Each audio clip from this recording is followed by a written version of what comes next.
తిరిగిన వాళ్ళు ఎవరికి ఇవ్వకుండా తక్కిన వాళ్ళు నిన్న పార్టీలో చేరిన వాళ్ళకి అసలైతే ఇప్పుడు పార్టీ మాకు చూడని వాళ్ళని ఆఫీస్ చూడని వాళ్ళకి వాళ్ళు సీట్లు ఇచ్చారు. వాళ్ళు ఎప్పుడు చూడాలంటే కృష్ణా జిల్లా కూడా అంతే.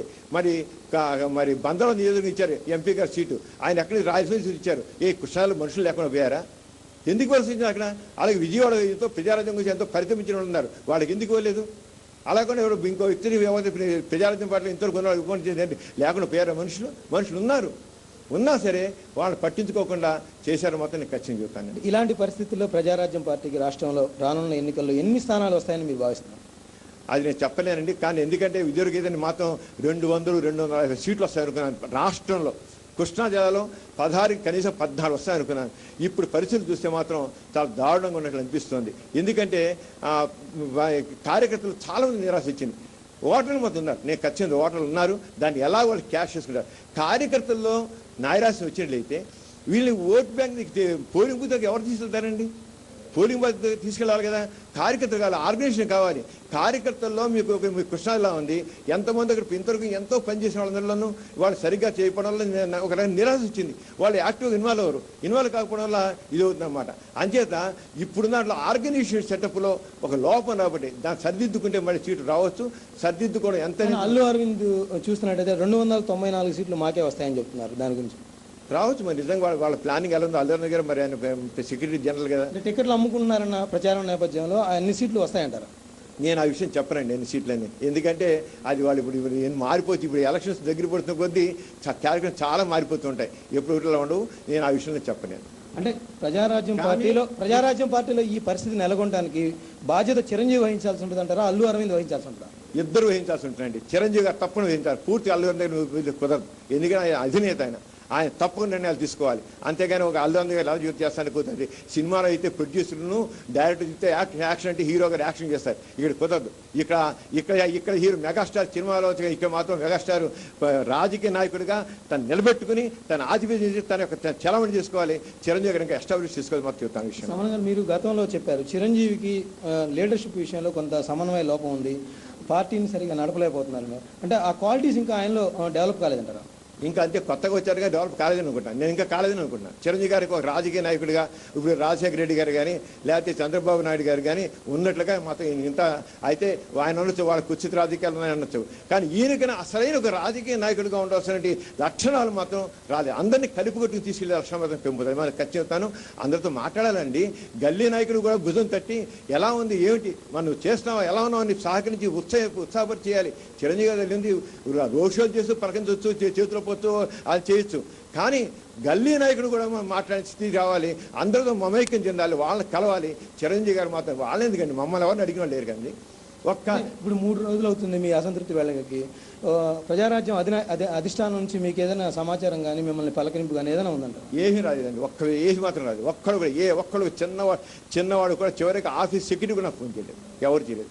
వాళ్ళ దృష్టిలో అనవసరం మా చిరంజీవి గారు నెంబర్ 1, ఆయన చాలని ఇమేజ్ చాలని దృష్టిలో ఉన్నారు. కానీ రాజకీయాల్లో మాత్రం పనికిరాదు, అది మాత్రం ఖచ్చితంగా.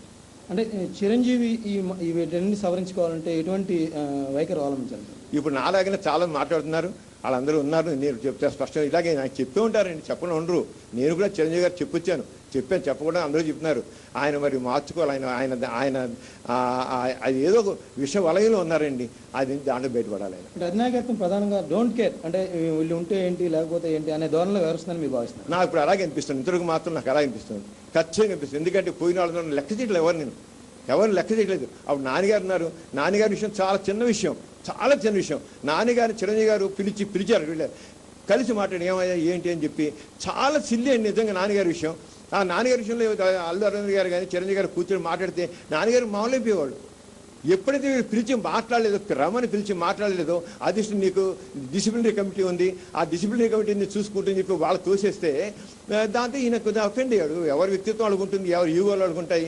దాని అధిష్టానం తర్వాత ఎప్పుడైనా కాదు చేయొచ్చు. కానీ ముందు చిన్న విషయాల్ని చిన్న విషయం పిలిచి "ఆయా, ఏంటి తద్దుపోండి" అని ఇద్దరు కూర్చోబెట్టి ఇదని చెప్పి చేస్తే అసలు ఇష్యూ ఏది కాదు. నాన్నగారు చక్కగా ఉండేవారు చేశారు. ఎప్పుడైతే చిరంజీవి గారు మాట్లాడకుండా నేను డిసిప్లిన్ కమిటీ పంపించాను, వాళ్ళు చూసుకుంటారు వదిలేయడం అంటే ఒక అదే నేను చెబుతున్నాను. అదే రాజశేఖర రెడ్డి గారు కానీ చంద్రబాబు నాయుడు గారిని అయితే మాత్రం ఖచ్చితంగా పిలిచి సెకండ్స్ పిలిచి మాట్లాడి కూర్చోబెట్టి ఏమైనా సర్దుకుంటే మాట్లాడి రాజశేఖర రెడ్డి గారు ఇప్పుడు ఎంతమంది రెబిల్స్ ఉన్నారు, వాళ్ళని పిలిచి వాళ్ళని నోరు కూర్చోట్లా, చంద్రబాబు నాయుడు పిలిచి చేయట్లా. అది కావాలండి రాజకీయ నాయకుడు అంటేను. అంతేగాని అది చిరంజీవిలో లేదంటారు. చిరంజీవి గారు ప్రస్తుతానికి లేదు లేదు లేదు చిరంజీవి గారు లేదు. ఉంటే ఇప్పుడు నేను ఉన్నాను 3 రోజులు మాట్లాడుతున్నాను, 3 రోజులు చెప్పాను. కనీసం ఏం డాక్టర్ గారు మీకు ఏంటి ఇంత ఇదేంటి ఏంటి చెప్పండి, మీరు ఎప్పుడు నాతో ఎందుకున్నారు, ఎందుకు ఇలా అవుతున్నారు, ఏంటి చెప్పండి అని పిలిచి మాట్లాడితే మాట్లాడచ్చు. ఒక విషయం చిరంజీవి గారు అసలు ఎవరినైనా సరే అన్నా సరే 3-4 మీరు చెప్పండి, చిరంజీవి ఒక రాజకీయ నాయకుడు అంటే సినిమా నటుడిగా బాగా రాణించాడు, రాజకీయ నాయకుడిగా అలా ప్రజలకి సేవ చేయడానికి పనికి వస్తారంటారు రారంటారు? ఆయన మెగాస్టార్గా మంచి వండర్ఫుల్ సక్సెస్ అయ్యారు. రాజకీయాలు మాత్రం ఫెయిల్ అయ్యారు మాత్రం చెప్తానండి. ఖచ్చితంగా చెప్తాను, ఏం పర్వాలేదు. రాజకీయ నాయకుడు మాత్రం ఒక ఉండాల్సిందిగా ఆయన అంటే ప్రజల హృదయాలు జయించాలంటే రాజకీయ మెగాస్టార్ చేయించారు, కానీ ఒక రాజకీయ నాయకుడిగా ఉండాల్సిన లక్షణాలు మాత్రం పెంపొందించుకోలేదు. ఇక ముందు పెంపొందించుకోవాలి. అంటే గతంలో రాజకీయాలతో సంబంధం ఉన్న వాళ్ళు మాత్రమే ఉంటున్నారు. మీలాగా ఎవరైతే మేధావి వర్గంగా ప్రజలకు సేవ చేయాలి, నిజాయితీతో సేవలు అందించాలి అని వచ్చేవారు మాత్రం ఒకరికొకరుగా వీడి వెళ్ళిపోతున్నారు. దీనికి ప్రధాన కారణం ఏంటంటే దాని కారణం అధిష్టానం అండి. అధిష్టానం వీళ్ళు సరైన వాళ్ళతో ర్యాపోర్ట్ పెట్టుకోకపోవడం, ర్యాపోర్ట్ లేకపోవడమే ఖచ్చితంగా ఆర్గనైజేషనల్గా ఉండే డిఫెక్ట్ అనమాట. అక్కడ అధిష్టానం ఏ చిన్న విషయం వెంటనే స్పందించడం, చూడడం, ఇమ్మీడియట్గా స్పందించాలండి. అంతేగాని రోజులు నాకు తీసుకోకూడదు. విషయం వెంటనే స్పందించాలి. ఆ వెంటనే స్పందించడం లేకపోబట్టే ఈ ప్రాబ్లంతో వస్తుంది. అంటే ఇప్పుడు ప్రజారాజ్యం పార్టీకి గుడ్ బై చెప్పారు మీరు, భవిష్యత్తు మీ రాజకీయ ప్రణాళిక ఏంటి? నా రాజకీయ ప్రణాళిక మాత్రం నేను తప్పకుండా సరైన రాజకీయాల కోసం నేను కృషి చేస్తాను. ఈ ధన రాజకీయాలు, కుల రాజకీయాలు, మత రాజకీయాలు, స్వార్థపర రాజకీయాలు కాకుండా సరైన రాజకీయాలు ఎవరు చేస్తారో వాళ్ళకి సహకారం ఇస్తాను. నేను కూడా అటువంటి చైతన్యం ప్రజల్లో తీసుకురావడానికి కృషి చేస్తాను. అంటే భవిష్యత్తులో మీరు ప్రజలకు ఏదైనా పార్టీ ద్వారా సేవలు అందిపోతున్నారా? ఇంకా ప్రణాళిక ఏం నిర్ణయించుకున్నారు? నేను అసలు ఏ పార్టీలో చేరనండి. నేను ఏ పార్టీకి మనుషులకి సరైన మనకు కావాల్సిన సరైన ప్రజాప్రతినిధులు కావాలి. పార్టీ ప్రజలు కాదు, సరైన ప్రజాప్రతినిధులు కావాలి. నేను ఇప్పుడు చూశాను ఇంకా ప్రజారాజ్యం గురించి అనుకుని ఇంతకు పార్టీ రహితంగా ఉండేవాడు నేను. అసలు మంచి ప్రతినిధులు కావాలి, ఇలా కాదు పార్టీలు కాదు, పార్టీల వల్ల ప్రజల ప్రయోజనాలు దెబ్బతింటాయి అనుకుంటున్నామని. కానీ చిరంజీవి గారితో మాట్లాడిన తర్వాత ఈ ప్రజారాజ్యం పార్టీ అయినప్పుడు కూడా నిజమైన ప్రజల పార్టీ, ప్రజల సమస్య స్పందించే పార్టీ అని అనుకుని వచ్చాను నేను నిజంగా. కానీ వచ్చిన విషయాలు ముందే అధికారంలో రాకముందే నాకు అనిపించింది అంటే ఆ రంగాలు లేదు నాకు అనిపించింది. నా అవగాహన I may be wrong. Future decide చేయాలి భవిష్యత్తులోనే. మీరు ఈ ఎన్నికల్లో ఎవరికైనా మద్దతు పడడం తెలుసుకున్నారా? నేను ఎవరికి ప్రత్యేకంగా మద్దతు ప్రకటించనండి.